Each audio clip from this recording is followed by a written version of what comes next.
Hola, hola. ¿Se escucha? Bueno, les pido que si me llego a pasar en el tiempo me corten sin piedad. No hay ningún problema, no tengo problema en eso.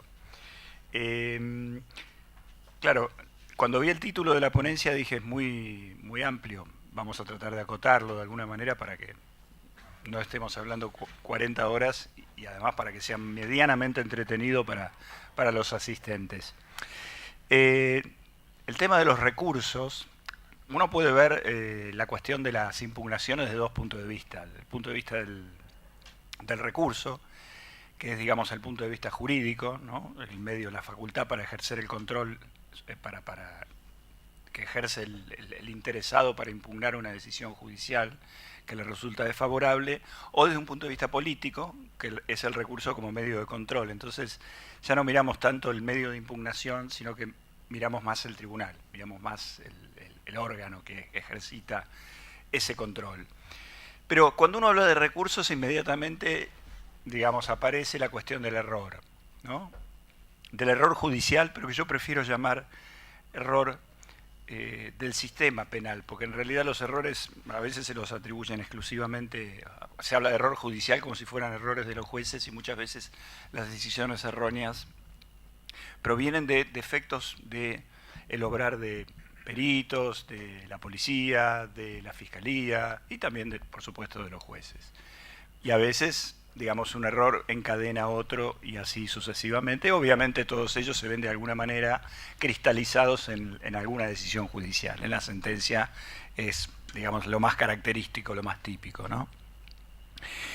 Y bueno, y el tema de los recursos es fundamental porque es una vía, yo creo que es la vía más, por lo menos para nosotros, más intuitivamente que se nos aparece a la mente como para poder reparar el error ya cometido, digamos. Esto es un poco relativo porque siempre mientras no haya cosa juzgada, el error de alguna manera no se ha consolidado del todo y el único recurso destinado a reparar el error sería la revisión, y no es así, digamos. Todos los recursos de alguna manera tienden a reparar errores ya cometidos, aunque la decisión no esté firme. Pero cuando uno habla de error, suele pensar en el error, en las condenas de inocentes, en la condena de la persona que es inocente y por una equivocación ha sido condenada.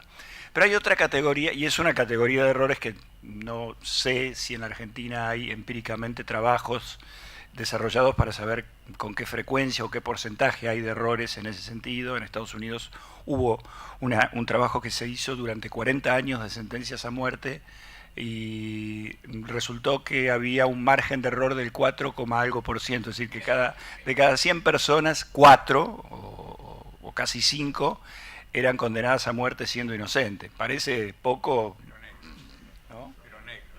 Y claro, y además, si uno entra a indagar, no sé si la investigación empírica incluye razas o algún otro tipo de componentes que muestran además el aspecto discriminatorio de la condena. No sé si acá hay, la verdad que no lo sé, si acá hay trabajos empíricos en ese sentido, pero me gustaría llamar la atención sobre otro tipo de errores que recién se están investigando ahora, no aquí, pero en otros lados, que son los llamados near misses o cuasi errores, que son aquellos errores que en definitiva llevan a situaciones que pueden ser prisiones preventivas prolongadas, afectaciones de derechos fundamentales a lo largo de procesos excesivamente largos y que finalmente terminan con una absolución. Entonces le dicen a la persona, bueno, muchas gracias, los años que estuvo preso se los debemos, pero que de alguna manera nunca fueron experimentados como errores, porque en definitiva el final es mostrado como un éxito del sistema, porque, o por lo menos no un fracaso en el sentido de una condena errónea, porque hay una absolución, pero después hay una especie de impuesto, de tributo, que se pagó y que, bueno, no es devuelto de ninguna manera. Esto se están haciendo trabajos empíricos en Chile, se han hecho trabajos empíricos en Estados Unidos, pero es, digamos, incipiente, no es una categoría de error que se esté trabajando con demasiada profundidad.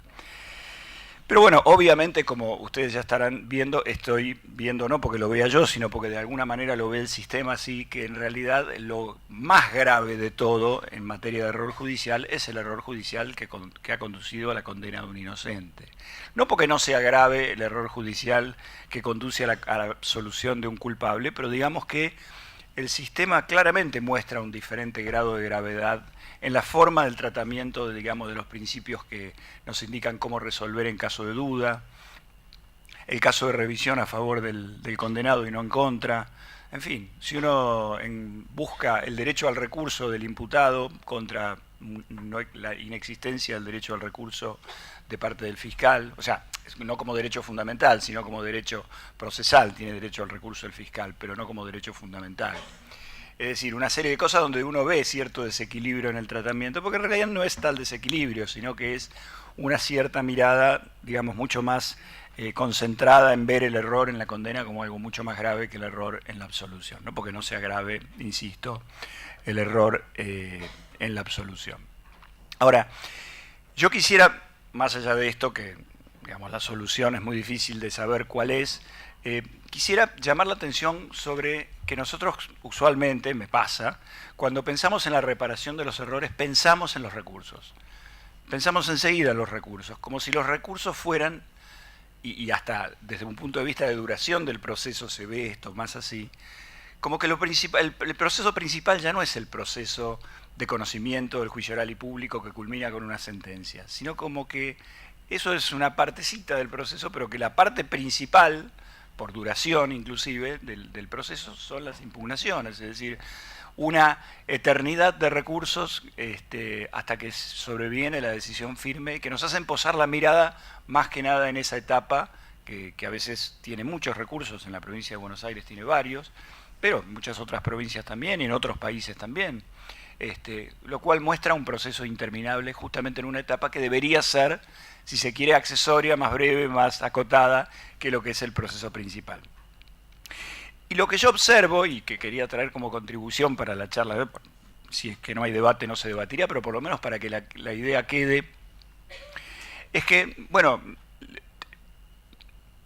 el estudio de la cuestión me hizo volver a tratar de posar la mirada y estudiar a algunos autores como Mayer, volver a posar la mirada en el proceso principal, digamos, en el proceso que lleva un juicio oral y público, una acusación y culmina con una sentencia, fundamentalmente porque en el proceso previo a la Inquisición, proceso de la antigüedad de las repúblicas griegas y romanas, no había recursos, es decir, el proceso era un caso que se acusaba, un imputado que era acusado ante los tribunales, a veces integrados por un número enorme de jueces populares, y la sentencia que dictaban esos tribunales, digamos, eran absolutamente inimpugnables, salvo algunas acciones de nulidad excepcionalísimas. Entonces, eso me hizo pensar en, bueno, en la visión totalmente opuesta que hay hoy del proceso con recursos como digamos, como una proliferación enorme de impugnaciones contra esa pequeñita etapa que debería ser la principal, y el menosprecio de un aspecto que para mí es fundamental en lo que es la prevención del error más que la reparación del error ya cometido, que es la deliberación. La deliberación es un aspecto que para mí es, digamos, la forma más, no sé si la forma más apta, pero digamos la forma más pronta de reparar los errores en un procedimiento, en un enjuiciamiento penal. Porque una de las cosas que los trabajos empíricos han mostrado es que la mayor parte de los errores son errores del sistema, ¿sí?, de algunos de los actores del sistema, y que son errores absolutamente prevenibles, o sea, absolutamente corregibles a tiempo, si se hacen las cosas bien en el momento, si la policía hace bien su trabajo al principio, en las primeras 48 horas, digamos, si trata bien la escena del crimen, si se hacen buenas pericias, si hay buenos expertos trabajando allí, si la fiscalía trabaja bien, es decir, hay un montón de errores que son son prevenibles o reparables a tiempo, sin necesidad de esperar una eternidad para que sean reparados. Pero este aspecto de la deliberación a mí me llama mucho la atención porque yo veo hoy conviviendo en la provincia de Buenos Aires dos sistemas. El sistema de enjuiciamiento por jueces profesionales, con una metodología, y el sistema de enjuiciamiento por jurados con otra metodología. Justamente la metodología del juicio por jurados, ¿qué nos está enseñando? ¿Qué nos está mostrando? Lo interesante es que convivan esos dos sistemas al mismo tiempo en la provincia. Justamente la exaltación de esa metodología de control del error intraórgano que es la deliberación. O sea, el momento en que se produce el debate, porque el debate no es solamente el juicio, el debate más importante quizás es el debate que se da después en la deliberación. Es decir, la diferencia entre la deliberación y el recurso, ¿cuál sería? Sería que el control del error se hace en tiempo real, es decir, el error de alguien que lo afirma es contradicho por otro que no está en el error, o se supone que no está en el error. Y luego de un debate que no tiene por qué ser corto y debe ser un debate presidido por las reglas de la razón, se llega a una conclusión. Esto no implica, esto por supuesto que me parece a mí un mecanismo fabuloso para prevenir el error judicial en vez de repararlo después. No implica que no haya un recurso, no implica que no haya un medio de impugnación, porque el hecho de que haya medios de impugnación tiene su ventaja. ¿Qué ventaja tiene? Y acá ustedes van a ver quizá una paradoja en lo que les estoy diciendo, un cierto distanciamiento temporal del momento de la sentencia para mirar las cosas más desapasionadamente, un poco más de lejos, y con un tribunal que no ha participado de esa, o un órgano que no ha participado de esa decisión. No está mal que esto exista. Ahora, ¿qué equilibrio le encuentro yo a la situación? Que ese recurso debería ser solo del imputado. Creo que el mecanismo que está pensado para el enjuiciamiento por jurados tiene que trasladarse al enjuiciamiento por jueces profesionales.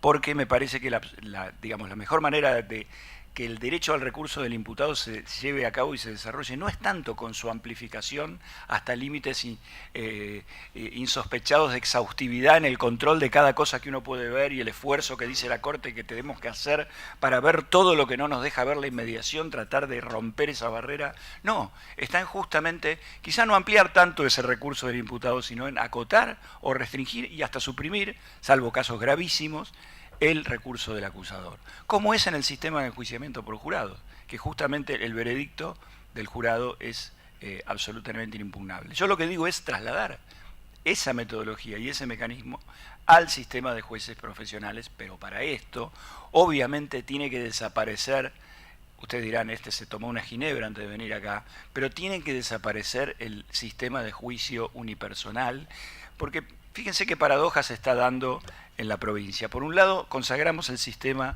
de enjuiciamiento por jurados que implica una pluralidad, implica una unanimidad, implica deliberación, y por otro lado estamos borrando la deliberación con el sistema de enjuiciamiento unipersonal, donde ese juez no debate con nadie, donde el error de ese juez es irreparable y donde interviene para delitos que acá lo llaman correccionales, pero en la nación lo llaman criminales, es decir, delitos graves, como pueden ser homicidios culposos, fraudes, es decir, cuestiones que claramente no son para un solo juez, sino para un tribunal colegiado donde exista, donde se asegure, donde se garantice justamente esa deliberación, que obviamente tiene que provenir de una integración no fija de ese tribunal donde los tres jueces se conocen, ya saben cómo piensan, dice vota vos, después yo te sigo.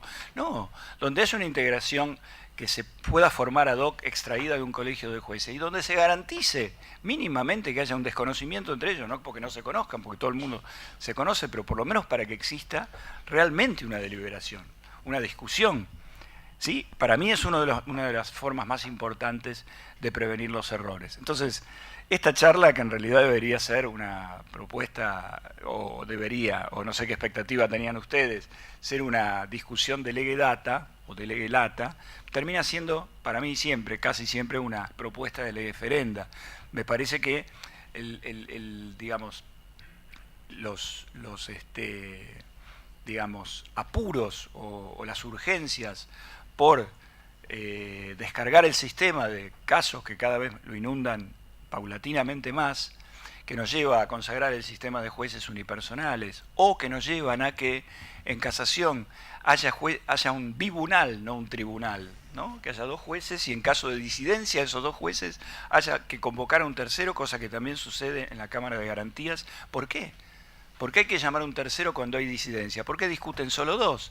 Tienen que discutir los tres. Entonces, yo lo lamento mucho si no hay recursos, o a lo mejor hay recursos mal destinados. Esos recursos tienen que venir a garantizar un proceso que sea el proceso ni acusatorio, ni, no sé si ponerle un rótulo, pero que sea el mejor sistema de enjuiciamiento posible, tomando las cosas buenas del modelo de enjuiciamiento por jurado, no las malas, y tomando las cosas buenas del modelo de jueces profesionales, no las malas, formar a los jueces, o que nos formemos en los abogados también, en disciplinas como la epistemología, como la psicología del testimonio, como la lógica, si no solo el derecho, sino muchas cosas que tienen que presidir el razonamiento de los operadores. Bueno, era todo lo que les quería decir y estoy abierto a cualquier tipo de pregunta. Muchas gracias.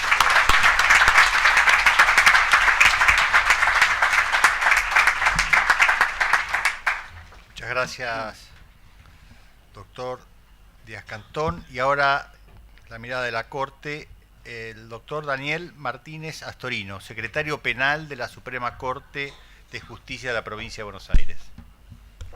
Bueno, buenas tardes. Voy a hacer algún intento de dar algunas notas sobre este tema de los recursos extraordinarios, el recurso de casación.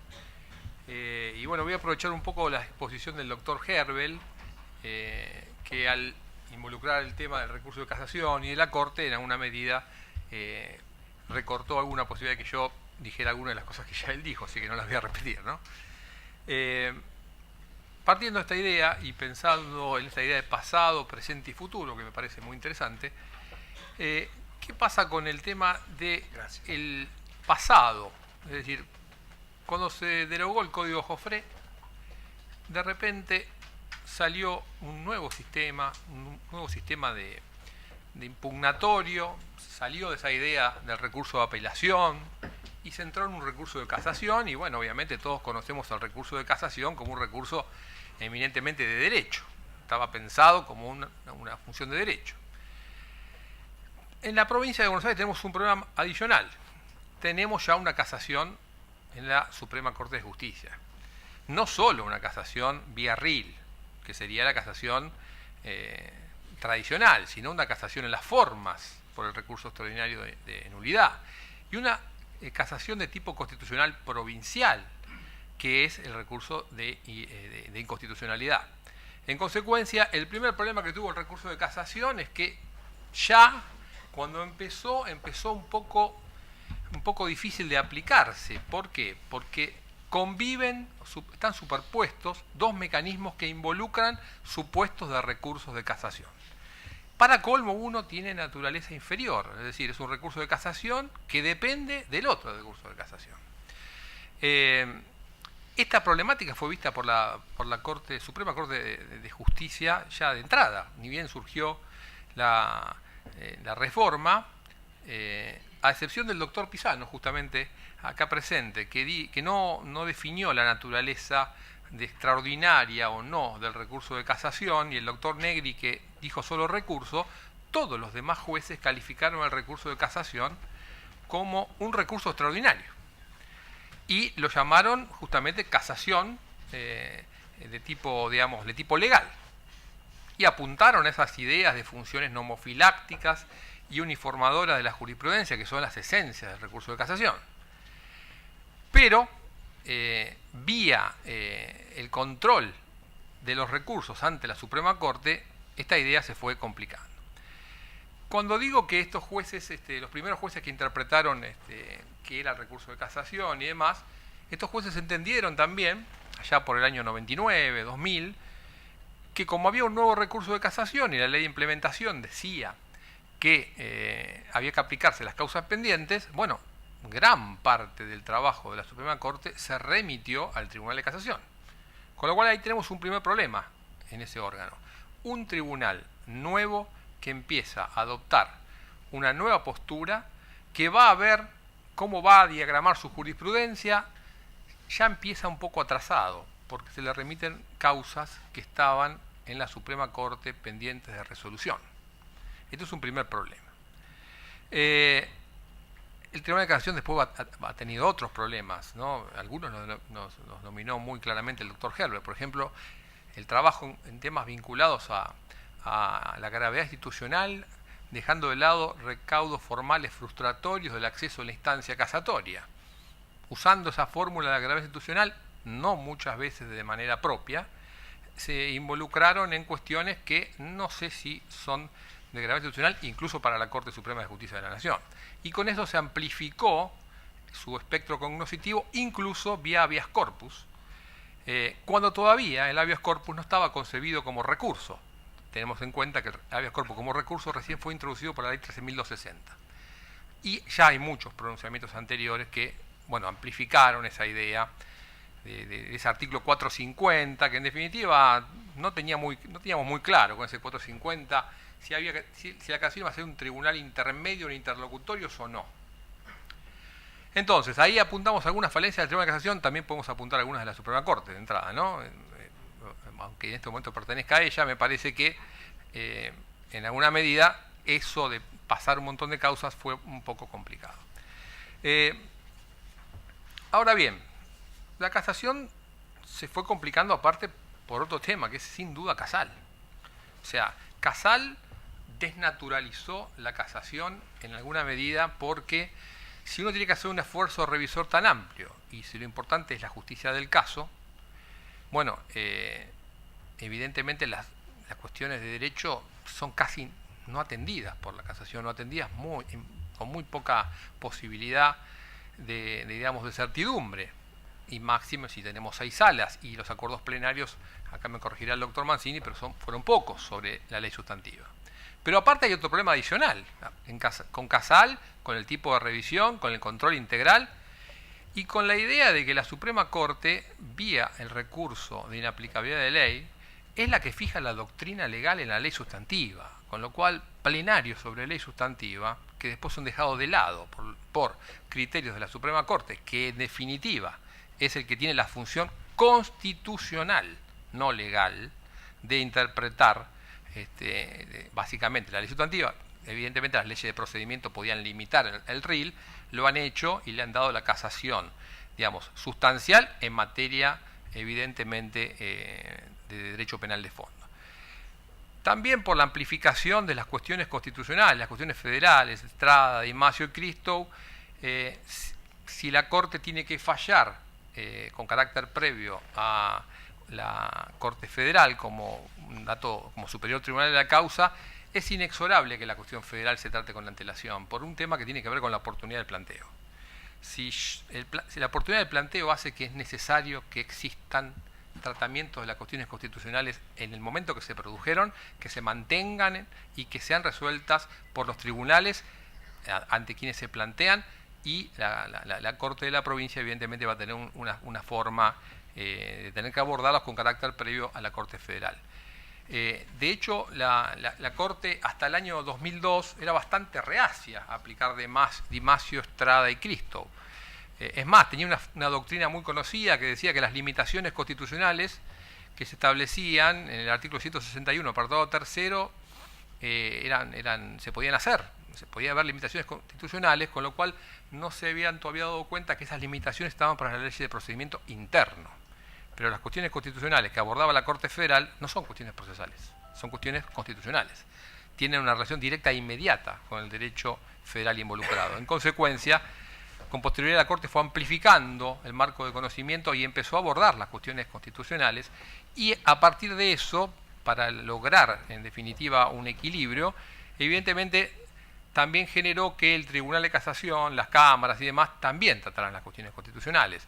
Hay un famoso precedente Mansilla, una causa P-109-270 del año 2009, donde claramente se dijo, señores, ustedes también son un tribunal intermedio en todo lo que tiene que ver con los autos interlocutorios, sobre todo los que deniegan la libertad ante el fallo final de la causa, la exhibición de prisión, etcétera, etcétera, porque son actos que pueden provocar una grave y insusceptible, muy dificultosa reparación ulterior y que sobre todo requieren tutela judicial inmediata. Entonces, la casación se fue, evidentemente, teniendo cada vez más funciones. Ahora también tenemos que pensar el llamado control horizontal, como consecuencia de la condena de Argentina en Mohamed y la doctrina de la Corte Federal en Duarte, en Chambla y en Carrascosa. Acá tengo a mi lado al defensor en ese momento. Evidentemente ese control horizontal también amplificó el espectro cognoscitivo del Tribunal de Casación. ¿Por qué? No solo del Tribunal de Casación, también de las cámaras, obviamente, ¿no? Porque la Corte tuvo que afrontar, al resolver Carrascosa, la remisión que hizo la Corte Federal a Carrascosa, si las posibilidades que tenía de amplificar su competencia en cuestiones de hecho y valoración probatoria eran digamos, suficientes para garantizar esa revisión amplia que exige Casal y que en alguna medida debe hacerse no por un tribunal superior, sino por un tribunal que tenga la posibilidad funcional de hacerlo. Entonces tomó la decisión de que lo hiciera el Tribunal de Casación. Después salió en otro precedente quinquinto, donde estableció claramente que no solamente lo tiene que hacer el Tribunal de Casación, sino las cámaras y también en la competencia de menores. Pero eso también, evidentemente, ha dado mucho más trabajo al Tribunal de Casación. En cuanto a la ley 13.812, que hizo alguna bifurcación entre temas que pasaron por la Cámara y por el Tribunal de Casación, si uno lee Casal muy atentamente, hay un considerando décimo del voto de la doctora Hayton de Nolasco, que dice que Casal es una solución para garantizar el derecho por aplicación del artículo 2 de la Convención Americana de Derechos Humanos, y que es una solución, digamos, coyuntural, pero que tiene que haber una reforma legislativa respecto de esto.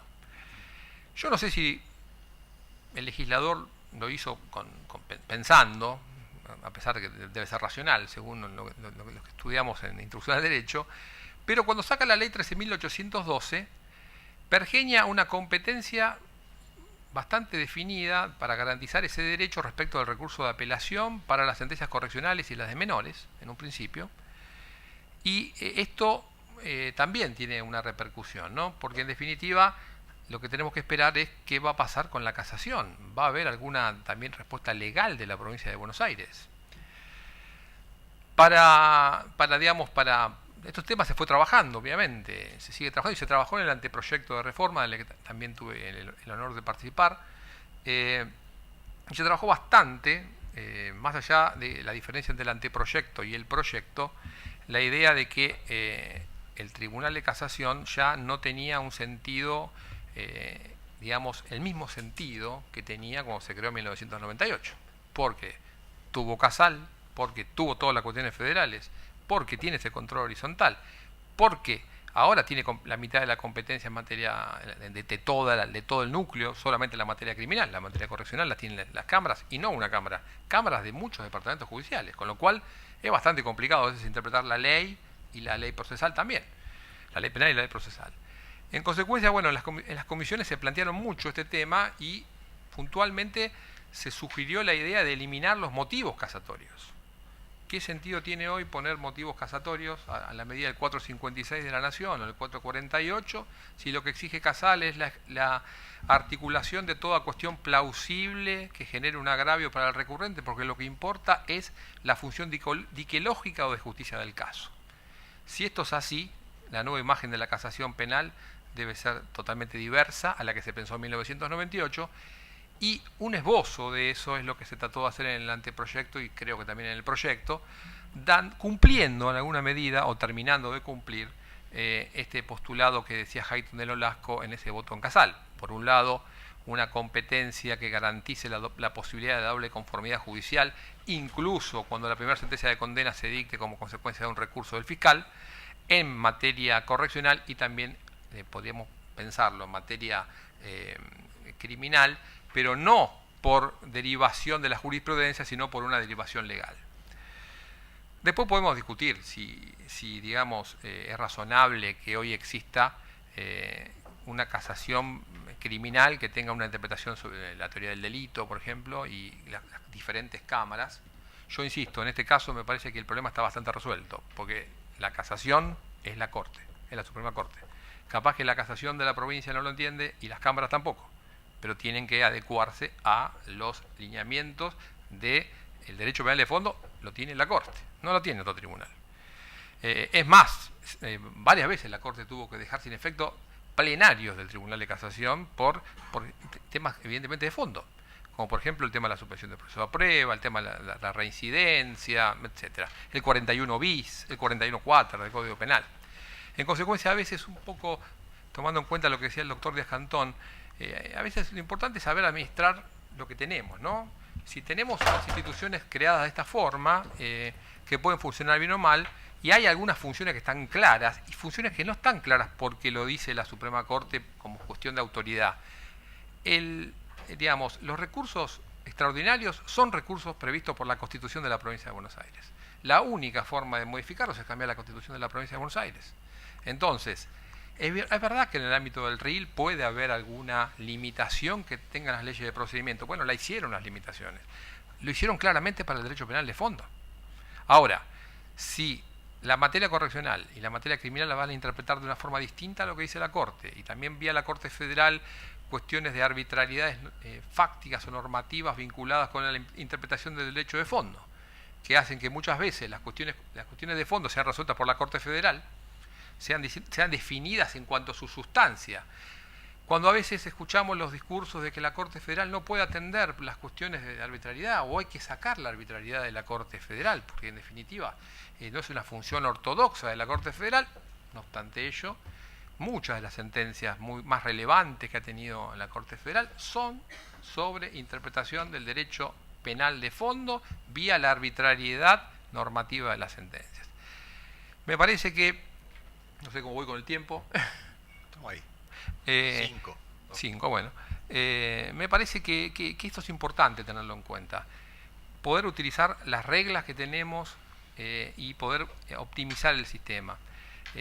Podemos después discutir si las decisiones que tiene el Tribunal Superior de la provincia son acertadas o no. Eso es un tema que está abierto al debate, pero en alguna medida hay una función específica en ese tribunal. Y bueno, la duplicación de casación y todas estas reformas que se han dado, que he resumido, porque el doctor Herbert fue muy exhaustivo y muy claro y no tiene sentido repetirlas, pero todo esto ha generado que haya, es verdad, muchas más posibilidades de recurrir un autointerlocutorio que una sentencia. Es algo increíble, esto sí es algo increíble, y a veces uno está pensando, porque aparte...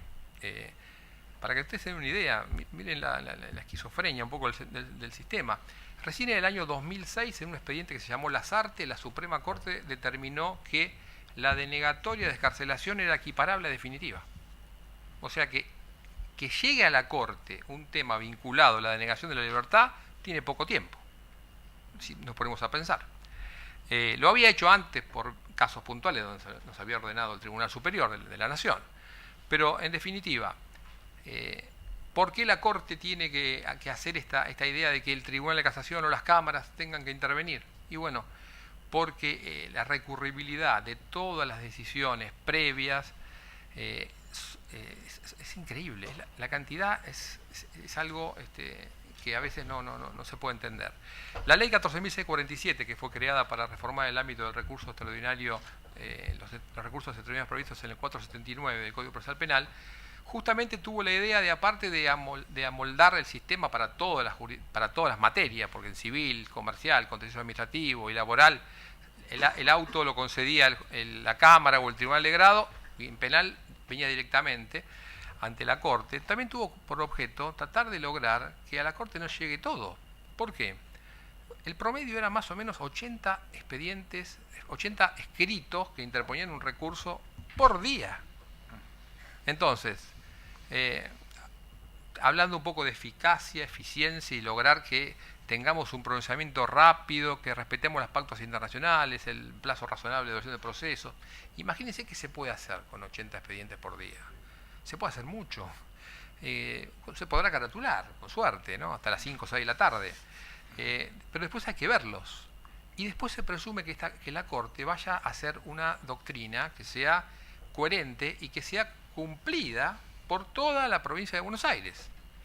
Imagínense que era bastante complicado. La ley 14.647, más allá de las infuncionalidades que puede haber tenido cuanto al primer control de admisibilidad, y que evidentemente a cualquiera le cuesta empezar a hacer una tarea que no hizo, bueno, ha generado vía la concesión de recursos puntuales, la intervención de las cámaras de una forma saludable, y lo mismo el Tribunal de Casación, que llegue a un número más acotado de casos, y que la queja sea tomada en cuenta como una vía de poder lograr dejar sin efecto la denegación del recurso.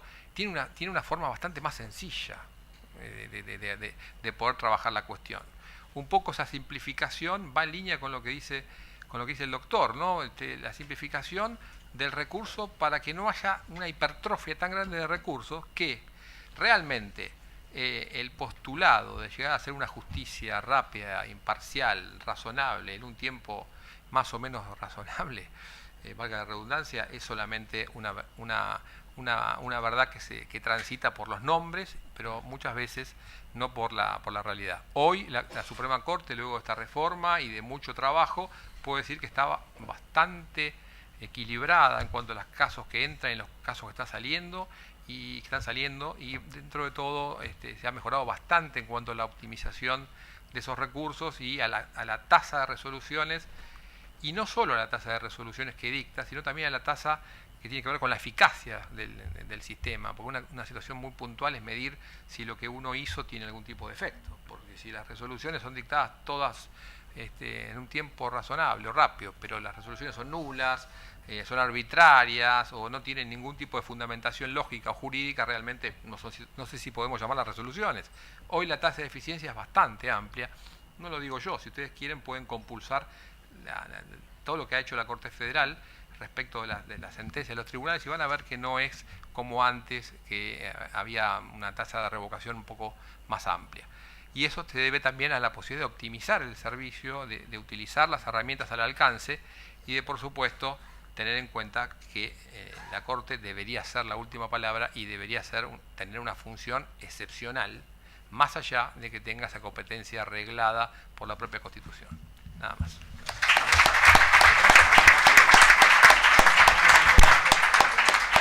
Muy bien, muchas gracias, doctor. La perspectiva desde casación, a cargo del doctor Fernando Luis Mancini. Gracias, Juanpi. Buenas noches, muchas gracias por la invitación. Gracias, Nico. Gracias, Ricky. Ustedes dos chicos siempre me invitan. Y también estaba recién ahí al dueño de casa, al presidente del colegio. Muchísimas gracias por invitarme. No tengo buenas noticias. Voy a hacer 10 puntitos que creo que me sobran los 20 minutos para que, porque estuve los 2 días escuchando todas las conferencias. Sigue reinando, como no me lo imaginé de otro modo, sigue reinando un viento halagüeño para el sistema de enjuiciamiento que tiene la provincia de Buenos Aires. Quieren corregir algunas cosas, pero cuidadito con que a algunos se les ocurra tocar algunos de los pilares fundamentales de los cuales me quejé en soledad hace 20 años. Ahora viene la frase, te lo dije, te lo dije. Es así. Bien, primera mala noticia. Estamos pisando tierra colonizada. Todos, ustedes y yo. Este es un país colonizado. Claramente, ¿no? Casi sin discusión. De un país colonizado, sus habitantes les queda, aunque sea un poquito, un ADN genuflexo. En el caso que nos importa, ¿qué apareja esto? Apareja que cuando necesitamos una herramienta, jamás pensamos primero en fabricarla. Salimos corriendo a copiar. Bien. Esto pasó porque cuando nos enfrentamos con la vetustez de Joffre, a nadie se le ocurrió pensar que reunidos podríamos hacer algún código nuestro. Fuimos a copiar. Copiamos mal, copiamos cosas que no nos servían y trajimos un código que no solamente fracasa en el sistema recursivo. Ojalá el defecto más grande del código que hoy festejamos fuera solamente el tema recursivo, al cual después le voy a dedicar cuando menos 2 minutos, porque escuché por lo menos 40 veces la palabra casación. Así que casi tengo la obligación de contarles algunas cosas para que puedan ver la película en colores. Les voy a poner un televisor en colores, porque están escuchando blanco y negro. Bien, dije que no es solamente el sistema recursivo lo que fracasa, sino que rápidamente y al pasar, porque tengo 20 minutos, nada más diré, conocen todos ya porque hablé varias veces, por ejemplo, el paradigma del fiscal bipolar o esquizofrénico, que no sabe qué hacer si va para un lado u otro, porque tiene la obligación de defender la legalidad por un lado, ocultar la prueba, lo pueden sancionar, y a su vez quiere ganar el partido, lo convierte en un hombre ansioso que choca contra las paredes, va y viene. Con ese señor estamos haciendo la instrucción que le quitamos al viejo juez francés de instrucción, que además, sin saber nada, lo insultamos y le decimos inquisidor y casi le decimos torturador, y si nos dan 10 minutos decimos que no están prescriptas las causas que se llevaron a cabo con el código anterior, porque al ser de lesa humanidad podríamos abrir alguna causa para esos jueces. Por favor, bien, este código merecía un montón de soluciones mejores. Pero ¿saben qué? Es ley. Y yo integré la comisión de implementación. Con todo lo que lo desprecié, al día siguiente de sancionado, integré la comisión de implementación. ¿Saben por qué?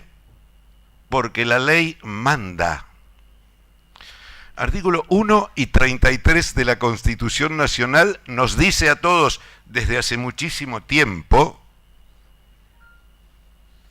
que el principio que rige nuestra tierra es el de la soberanía popular, que quiere decir solamente esto: manda el pueblo a través de sus representantes que hacen la ley, y si no me gusta no la dibujo, aunque tenga miles de pinceles, yo, que me los compré todos los pinceles.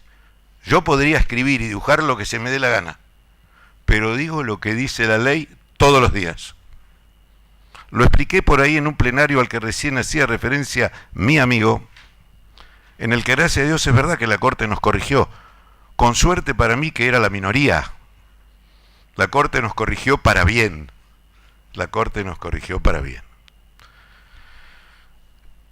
El fiscal, la figura del fiscal, algo dije, no voy a seguir porque hay muchos amigos aquí fiscales, pero solo pretendo que no gasten esta noche en inquietarse, solamente los 10 escalones. Yo pretendo meterles una inquietud de 10 escalones.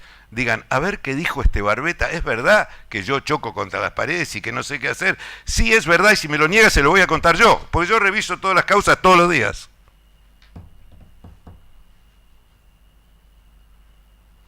La figura del juez no preguntador.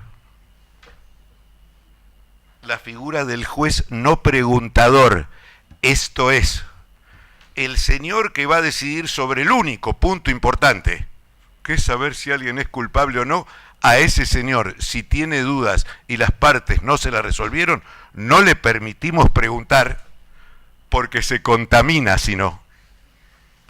Entonces bajamos la verdad al mercado.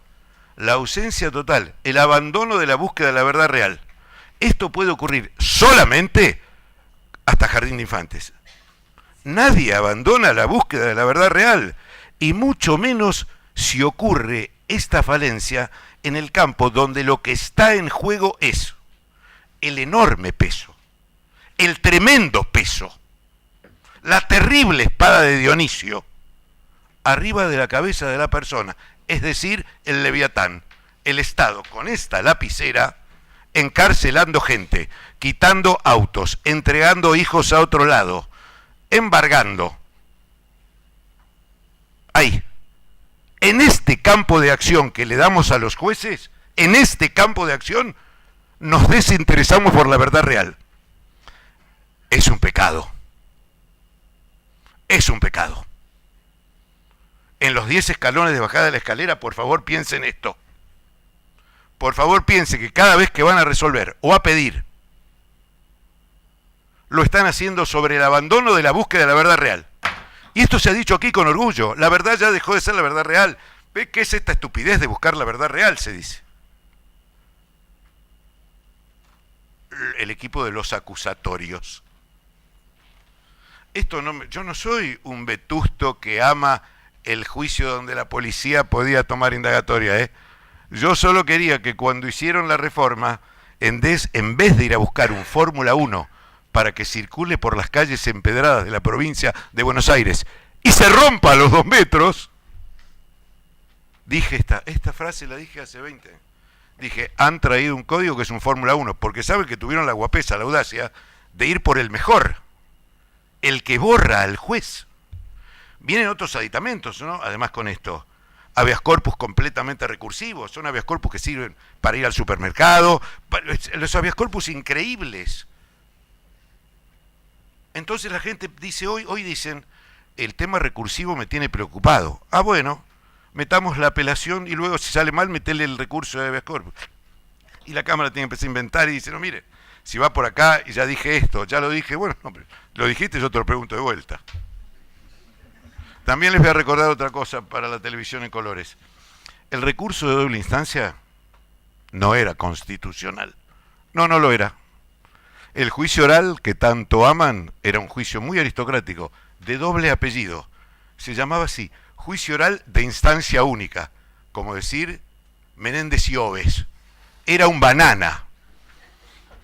¿Hasta qué? ¿Qué ocurrió? No nos modificamos la Constitución. Salimos corriendo a 2 reuniones, una en el 66, otra en el 69. Van representantes nuestros a lugares donde se firman pactos. Ellos van, entran al hotel, no entienden casi ni el idioma de lo que pasó, firman. Y los otros países no colonizados, el último día firman, guardan reservas y si hace falta además renuncian después a citas del pacto. Y nosotros nos quedamos colgados de unos imperativos tremendos que no nos dejan ni caminar. Digo esto todo para lo que se habló aquí de cuestión recursiva. Entonces hablé de la figura del juez que no puede preguntar, anatema. Si el juez pregunta, ya saben ustedes lo que hace el juez, lo saben todos. Como el código le permite, salvo para repreguntas sobre el mismo tema, ya saben lo que hace el juez. El juez tiene ahí al testigo, las partes le están preguntando. Entonces le dice, el Peugeot amarillo que usted vio pasar por la intersección, ¿frenó? Entonces el tipo dice, no. Entonces el juez dice, perdón, quiero repreguntar, ¿usted cuántos hermanos tiene? ¿Qué tiene que ver? ¿Qué tiene que ver con el auto que circula? Todos los días, ¿saben por qué? Porque la condición humana trata de arreglar lo que la ley, no talentosa, ahora voy a decir lo que quiere decir talento, porque si voy a empezar a pedir talento sin decir lo que es nada más que una bravuconada de televisión esto. No, talento, ¿saben qué es? Solamente creatividad. Y nosotros debiéramos superar el ADN del genuflexo, que no tiene creatividad. Debiéramos saberlo. ¿Cómo supera uno su defecto? Dice, bueno, a mí me tuvieron 500 años colonizado. Bueno, igual voy a pensar a ver si puedo hacer un código mío, un código para acá. Yo estoy seguro que lo podríamos haber hecho sin copiar a nadie y nos podrían haber copiado en Europa cosas que se legislan pésimo. Dije juez, dije fiscal, dije modelo recursivo. Tengo más para criticarle al código, me voy a quedar ahí. Me voy a quedar ahí para hablar 3 minutos de la casación. Solamente también 2 o 3 apostillas. La primera, para todos esto, para todos. No hay ninguna obligación, ni la más mínima, de respetar el fallo de un superior. Esto lo dije claro en la primera sentencia que hice. Le avisé a todos los jueces que eran mis pares que podrían decir lo que quisieran contra lo que dijera la casación, porque esta casación no vino a unificar la jurisprudencia. No lo dice así. También les quiero contar que la casación francesa, de la cual nos colgamos, tampoco unificaba la jurisprudencia. Solamente a título de revisar constitucionalidad le guardaba poderes al monarca. Esto era. Quiero que tengan en claro entonces. Yo, por supuesto, nuestra Corte dice algunas cosas que yo luego no digo. Y nuestra Corte Nacional dice cosas importantes que yo tampoco sigo, por supuesto. No me van ni a echar, no me van ni a sancionar, porque yo respeto las leyes. Cuando nosotros hacemos un plenario, gracias a Dios, es solamente obligatorio para los 5, 6, 8 que lo firmamos. Por supuesto que sí. Incluso teníamos un juez que venía, se juntaba con nosotros en el plenario y ese tampoco lo quería. Dije, no, mirá, vos sí. Vos sí, porque si no, no tenés por qué venir. Si no, ¿para qué nos juntamos? Pero los demás jueces no tienen por qué los tribunales orales pensar lo que pienso yo de la banda. Dios nos libre y guarde lo que pienso yo de la banda. O pensar lo que pienso yo del arma. O pensar lo que pienso yo de la tenencia ilegítima de arma de guerra. No tienen por qué. Y acá va y me voy acercando a una cosa que no les tiene que dar miedo. Es muy cierto que un valor a perseguir por la justicia debe ser la predictibilidad. Esto es que todos los tribunales de todos los lugares fallen más o menos parecido. Esto es muy importante, pues yo no soy necio, esto lo quiero decir. Pero inmediatamente agrego con mayúscula y letra de molde: si chocan y hay tensión entre la predictibilidad o la justicia en el caso concreto, por supuesto hay que abandonar la predictibilidad y resolver el caso concreto, porque es pecado mortal jurídico resolver injustamente el caso concreto, porque es gravísimamente, moralmente malo usar la fuerte lapicera que nos da el poder para resolver sin justicia. Le pongo un poco de vehemencia, ¿saben por qué? Porque a pesar de que el derecho es un juego de ficciones, te llegó la cédula, no la viste, estás notificado, no respondiste esto en el derecho, ahora estás confeso, el derecho necesita ficciones. El deber nuestro es achicarlas cada vez más. Sé que estuvieron trabajando en un proyecto de código. Más bien, es lo que hace un chapista con un auto viejo y malo. Más bien. Y encima están recibiendo críticas fuertes, de las cuales te apartaste. Lo sé, perfectamente. Lo sé. Estamos trabajando en esto. Bueno, trabajemos con creatividad. Achiquemos el código. Voy a cerrar con esto. ¿Cómo se achica el código? Suprimiendo. ¿Cómo puede ser estos códigos que para saber si un juez puede ser recusado o no, tiene 28 causales? Es primo, segundo, cuarto, una sola norma que diga el juez que esté comprometido en su opinión podrá ser recusado. Punto. ¿Por qué abrir todo? El código hay que suprimir. Miren, cada vez que enfrenten problemas difíciles, prueben la solución de no agregar, suprimir.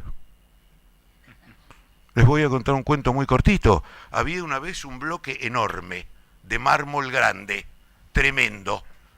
Y se acercó un señor que en vez de agregarle chirolas de Navidad o pintarlo un poquitito, empezó con un martillo a golpear así, a golpear así. ¿Saben qué apareció? El David. Eso es lo que se logró sacando en vez de poner. Esa maravilla se logró sacando en vez de poner. Bueno, mírenlo bien, porque además ya hablé con algunos y les dije algunas cositas. Esto que te digo a vos porque estás ahí y no va a salir todavía, bueno. Tuve mucho trabajo, estuve en Rusia cuando ustedes estaban escribiendo, Dios nos libre y guarde, y entonces quería colaborar. Necesitamos colaborar con los jueces. Los jueces hay algunos buenos y otros no. Voy a ser piadoso, fui corto, dije, y otros no, y me estoy comiendo una piedad total acá. Bueno, hay un modo de achicar el código. Una vez hice un proyecto, con esto sí termino. Hice mi proyecto de código procesal para la provincia de Buenos Aires. Yo trabajaba acá en San Isidro, en la Cámara, en el piso 11. El proyecto lo hice en el viaje que va de planta baja al piso 11. No fue aceptado, no fue bien recibido por la legislatura. El proyecto decía así: artículo 1, hagan los jueces un juicio justo. Artículo 2, háganlo rápido. Artículo 3, de forma. Esto, con un protocolo de 20 normitas más, camina perfecto para tener una normativa elástica que nos permita dar a cada uno lo suyo en este ambiente donde lo suyo es la libertad, el alma o el dolor. Nada más, gracias.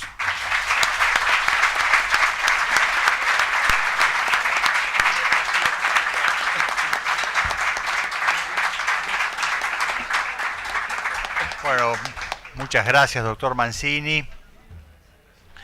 Y ahora sí, la palabra con la que cerramos el panel al doctor Alberto Pisano, ex juez de la Suprema Corte de Justicia de la Provincia de Buenos Aires.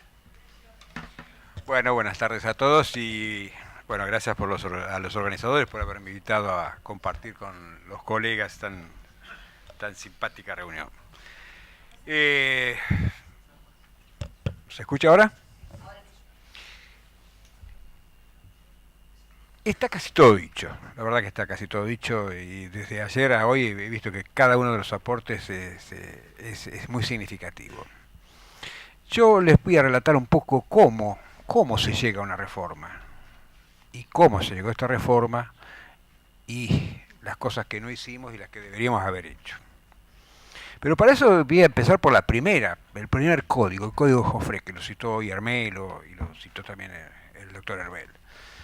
El código Joffre es de principios del siglo y viene a cumplir con una manda constitucional de la Constitución de la provincia de 1889 que tenía el juicio por jurados, que al mismo tiempo receptaba la Constitución de 1873, que era una constitución que había tomado el sistema norteamericano de juicio por jurado y en el texto de la Constitución es casi un código de procedimiento porque tiene 11 artículos dedicados al juicio por jurado.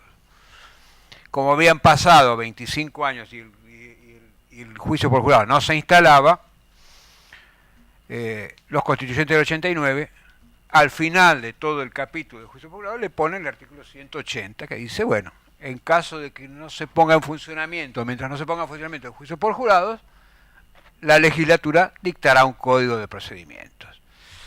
Y así fue como el diputado Tomás Joffre, que era un puntano, que se había radicado en la capital jurídica de la provincia, en Mercedes, donde también es el doctor Bertolino, también se radicó el doctor Bertolino en Mercedes, así que pues en ese momento era la capital jurídica de la provincia. Le encomienda al gobernador Ugarte la redacción de un código. Este Ugarte, Marcelino Ugarte hijo, era hijo de uno que había sido presidente de la Corte de la provincia.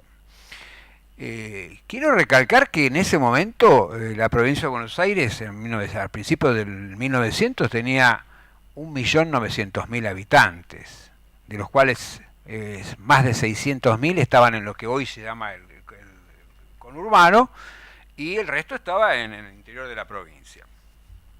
¿Qué teníamos? Teníamos nada más que 5 departamentos judiciales, que eran La Plata, el del centro que era Mercedes, San Nicolás, Dolores, Bahía Blanca y La Plata, Mercedes, Dolores, San Nicolás y Bahía Blanca. Los 5 departamentos judiciales. ¿Cuántos jueces penales? Porque además se llamaban jueces penales. Así se llama. 14 jueces penales en toda la provincia. Para eso, Joffre hizo un código. Para esas circunstancias. No había nada más que un solo colegio de abogados, el de Bahía Blanca.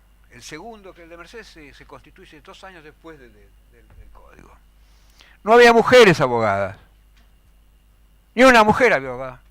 La única, la doctora Barreda, que había concluido la Facultad de Derecho de La Plata su carrera, y le habían firmado el título ni más ni menos que Joaquín B. González y Rivarola, o sea, 2 próceres del derecho, le había costado llegar ahí, pero no tiempo, sino esfuerzo y limitaciones, porque se recibió a los 22 años.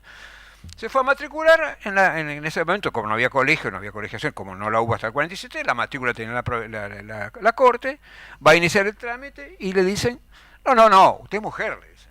¿Cómo? No, esto no está habilitada. Bueno, al final termina en un contencioso del recién inaugurado Código Varela. Y bueno, termina la corte resolviendo sobre la posibilidad de que una mujer sea abogada. Le llevó un tiempo. Dictamen contrario del procurador. El procurador dijo, no, de ninguna manera, y citando, obviamente, las leyes de partida, porque no teníamos ni siquiera, por eso necesitábamos un código. No había que decir, citábamos las leyes de partida. Bueno, por mayoría se acepta que la doctora Barreda se pueda matricular como abogada. Pero en el considerando 20, que son como 27, desconsiderando la mayoría, en el 20 hacen la salvedad. Eso sí, no estaba en cuestión, pero hacen una advertencia. Como abogada matriculada, pero no como jueza. No vaya a ser que mañana pretendan una pluspetición ser magistrada, porque en realidad la doctora Barreda no es ciudadana. Y como solamente los ciudadanos, dice la Constitución, pero el requisito para ser juez es que ser ciudadano, la doctora Barreda no podrá ser. Y así tendría que haber esperado hasta 1947, que recién pudo votar la mujer.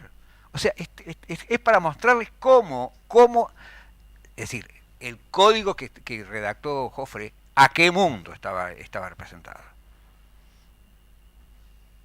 Es decir, no es el que tuvimos que enfrentar en el 98, era otro mundo. 45% de la población mayor de 14 años analfabeta, censo de 1914. Estos eran a los cuales el código estaba dirigido.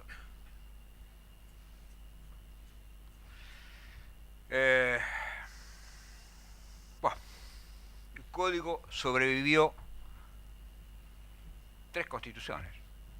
Es decir, sobrevivió la del 89, la del 35, que le incorpora un nuevo recurso extraordinario ante la Corte, la del 49, que incorpora la doctrina legal obligatoria de los fallos de la Corte, que parece que todo el mundo se olvida, pero hubo una vigencia, durante 6 años hubo una constitución provincial vigente que decía que los fallos de la Corte son de aplicación obligatoria para los tribunales inferiores. Con perdón de los inferiores, Mancini.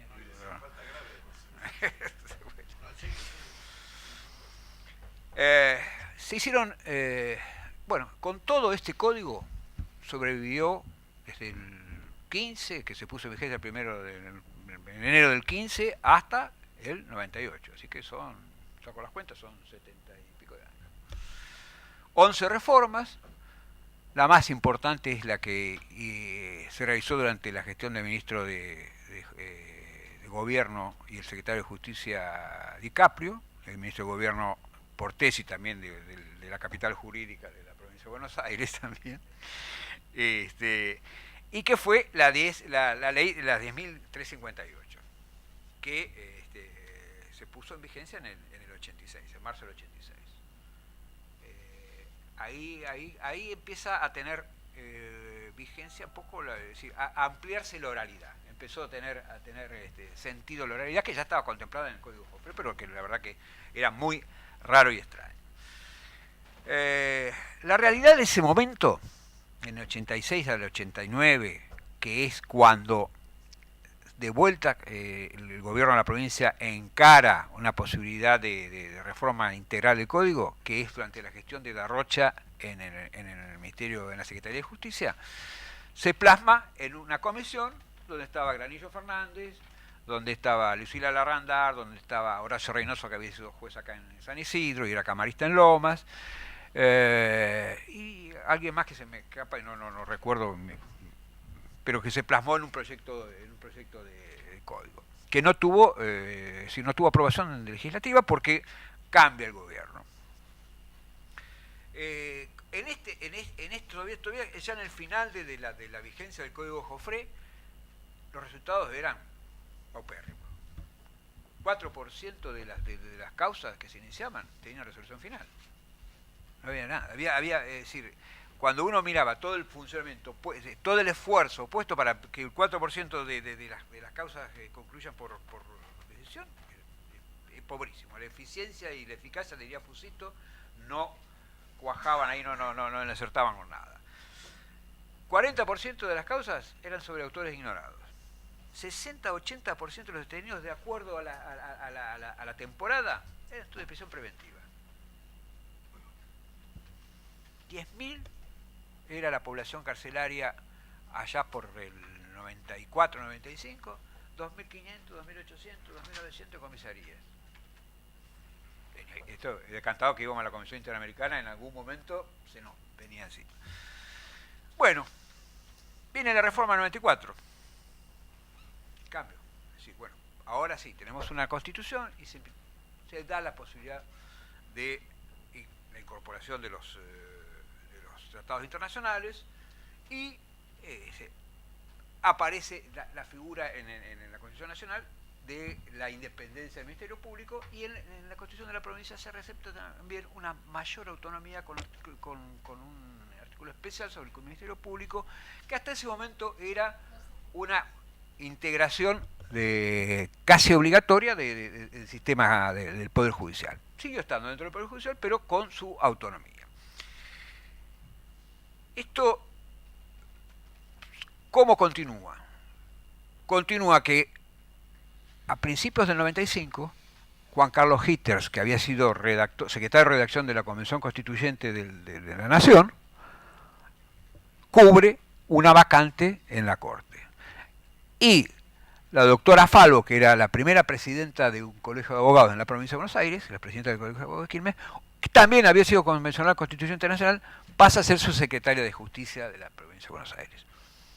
Doctora Falvo, con una intuición y una velocidad que la caracteriza, enseguida descubrió que había una cosita que se llama PNUD, Planes de las Naciones Unidas para el Desarrollo, y a través de eso contrató o consiguió el aporte de un especialista como es Alberto Binder.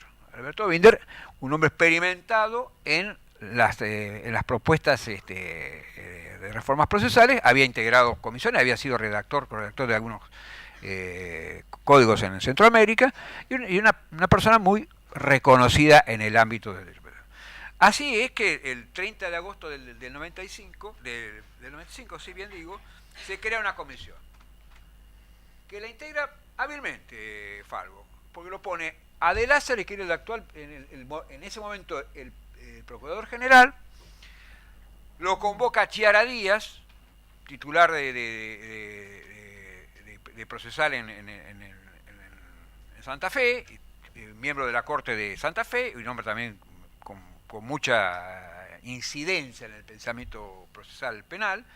Lo convoca a Bertolino, lo trae a Cafelata Nores, que era el autor reciente de la reforma cordobesa, que tuvo la habilidad de fracturarle, hacer la puesta en funcionamiento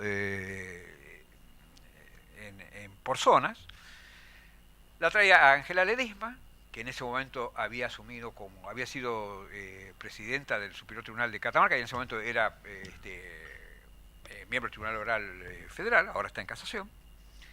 El diputado Lugones, José María Díaz Bancalari, que después, recuerden este nombre porque después va a ser muy importante, y dos camaristas de La Plata, que eran Ortel Soria, el profesor Federico Domínguez, que era docente en Loma de Zamora, y el fiscal de Cámara de Quilmes, el doctor Altuve. Bueno, esta comisión es lo que produce este proyecto bajo la dirección de Alberto Binder. Yo desde el primer momento tuve algunas diferencias, porque insistí mucho con la cuestión de que teníamos que tener en cuenta toda la estructura constitucional de la provincia de Buenos Aires, porque estos traspasos, estas adquisiciones, estas colonizaciones que hablaba Mancini y hablaban los doctores, después sí se pagan a la larga se termina pagando. Y también les dije, cuidado, que el bolsillo es uno, no es infinito. Es decir, miren que después de esto hay que cubrir los cargos y hay que mantener, porque en una de las charlas con Binder me dice, bueno, pero en todo caso, por resolución del Ministerio Público transforman a los secretarios en fiscales. Digo, Alberto, la Constitución todavía sigue pidiendo acuerdo, así que digo, no nos apuremos tanto. Entonces, el desconocimiento de ciertas normas de la Constitución de la provincia, como por ejemplo también la existencia de los recursos establecidos en la propia texto constitucional, conspiraban alguna forma de la puesta en funcionamiento, del diseño de código. Pero como la comisión y la realidad no pueden enajenarse de lo que pasa en su alrededor, tengo que citarles que ocurrían cosas en la provincia de Buenos Aires. En marzo del 96, a 5 meses de la puesta en funcionamiento de la comisión, Sierra Chica, 8 muertos, 8 días de toma, una jueza engallolada en el coso, picadillo de carne en las empanadas y otra cosa. La crisis de la seguridad fue aumentando y se va el doctor Piotti, se retira de la Secretaría de Seguridad y lo reemplaza el procurador de Lázari en octubre del 96. Mientras tanto seguían ocurriendo cosas. La policía de la provincia implicada en el 5, bueno, bien, implicada en el jarrón de Coppola. La policía de la provincia, 14 detenidos por el tema AMIA. En enero del 97, Pinamar, que el caso Cabezas, la sociedad estaba totalmente convulsionada con el tema de seguridad y con el tema de la seguridad de la provincia y la ineficiencia de la justicia. En junio del 97 me toca ya tomarle juramento al Consejo de la Magistratura, que es otra cosa que también se va sumando. Es decir, la Constitución modifica el 94 y nos empieza a decir un aluvión de consecuencias. Consejo de la Magistratura en junio del 97. El 31 de julio del 97 sale la ley del Ministerio. Perdón, me olvidaba algo. Que sale en diciembre del 96 sale la ley, la 11.922. Sale aprobada.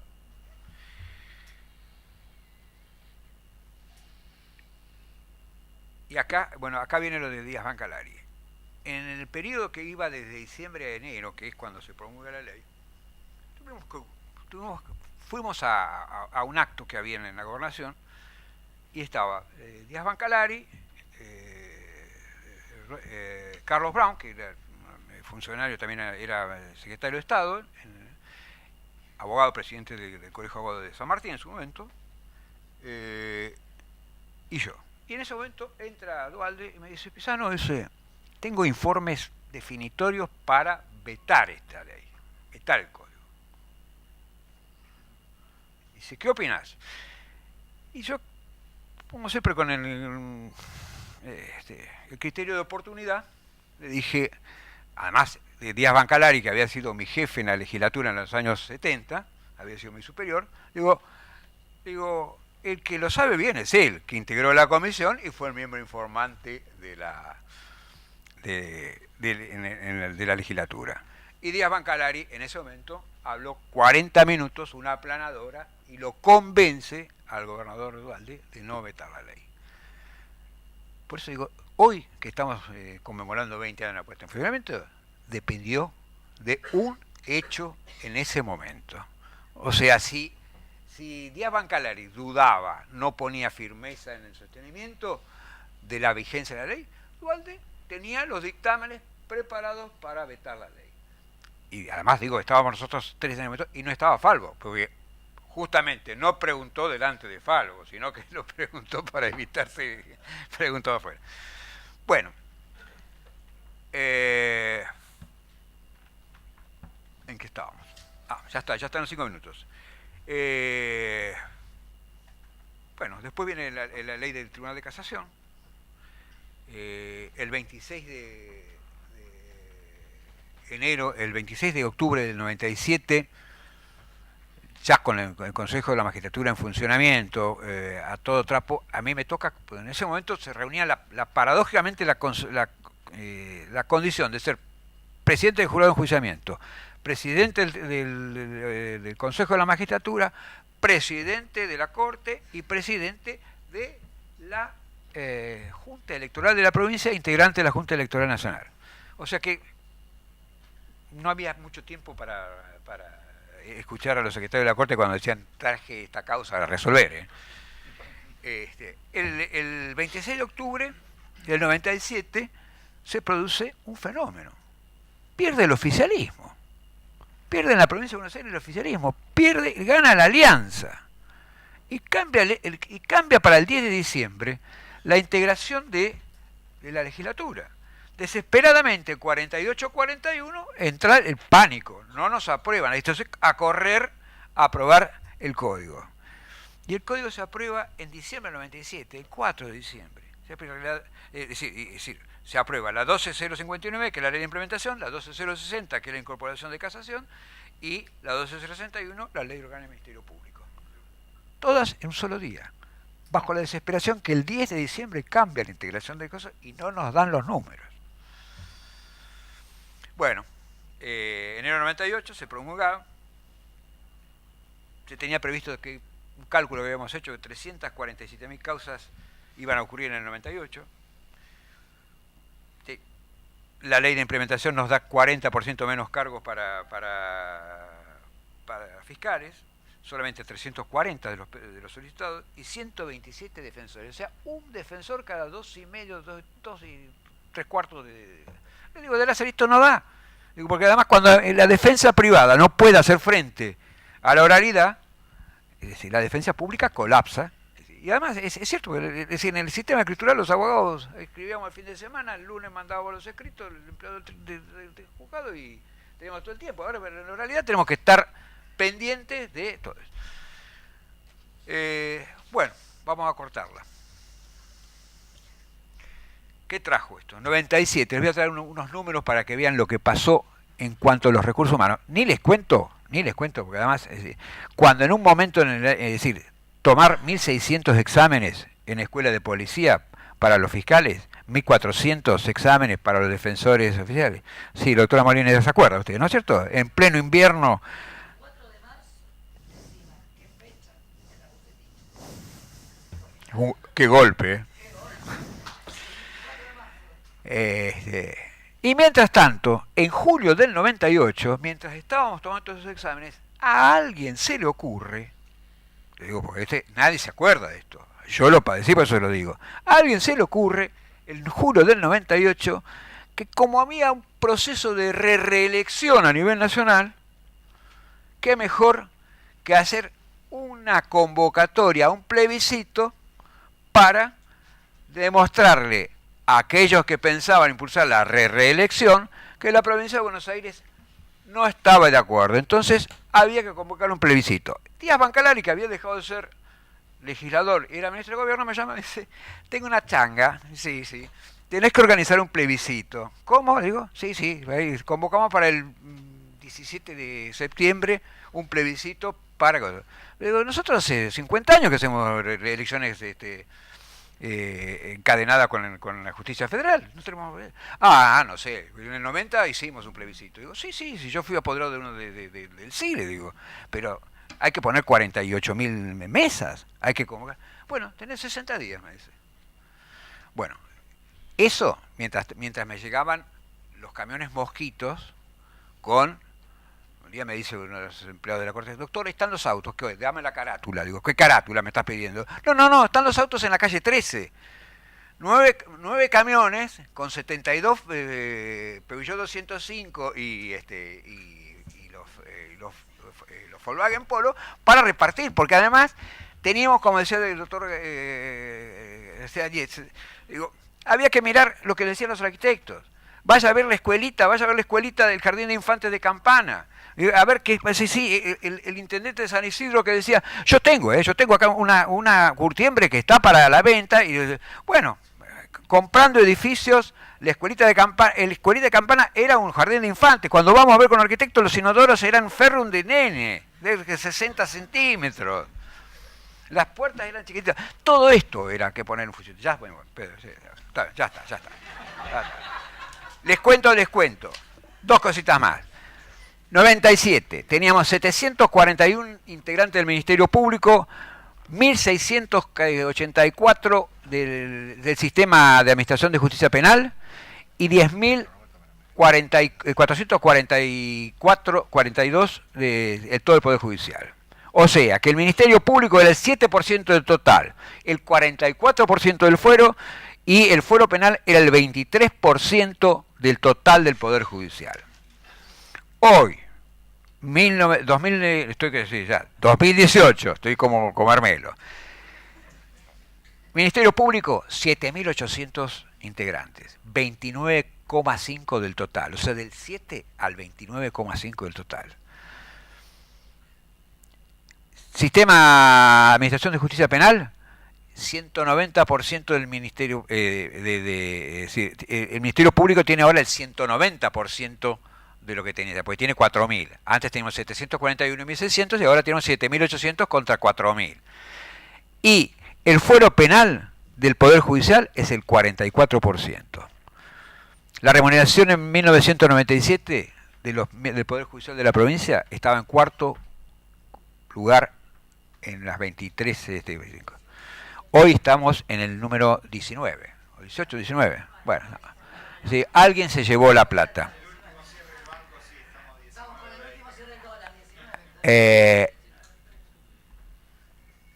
Estamos en un problema. Hemos puesto muchos recursos en este código y hay que tener, a los que estén trabajando en la reforma, que tengan en cuenta que el dinero es lo que más va a escasear de ahora en más.